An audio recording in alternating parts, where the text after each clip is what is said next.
Let's go through the Trump administration's newly released policy paper on Europe.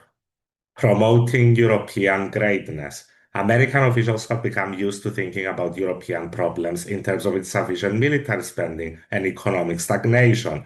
There is truth to this, but Europe's real problems are even deeper. No, they've pretty much got it spot on. Deeper, schmeeper. The problem with Europe is economic stagnation. Three tricks to make Europe great again. An EU army, because we sure as shit can't depend on the Americans, an EU-wide industrial strategy, and the issuance of common bonds.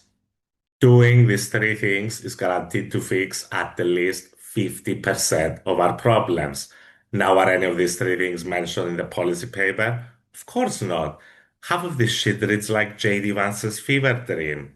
But this economic decline is eclipsed by the real and more stark prospect of civilizational erasure.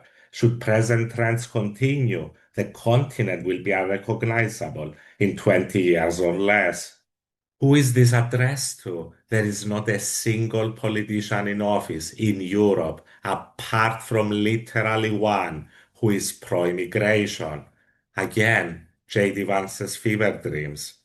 And the final part that caught my eye, the Trump administration finds itself at odds with European officials who hold unrealistic expectations for the war, he's talking about Ukraine, perched in unstable minority governments, many of which trample on basic principles of democracy to suppress opposition.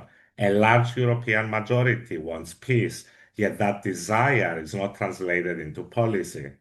Look, this is honestly insulting.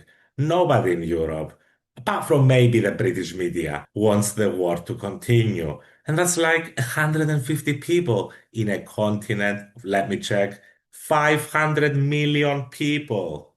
But what the majority of Europe doesn't want to see is a peace that completely subjugates Ukraine to Russia. That is not peace. Anyway, great paper, straight in the fucking bin. Europe, wake up. The US is no longer a reliable ally. And if you think it's just Trump, it's not. JD Vance is worse. And JD is not alone. In fact, some pretty horrible people are funding him. Europe, you are strong enough. You can go your own way. You can go your own way.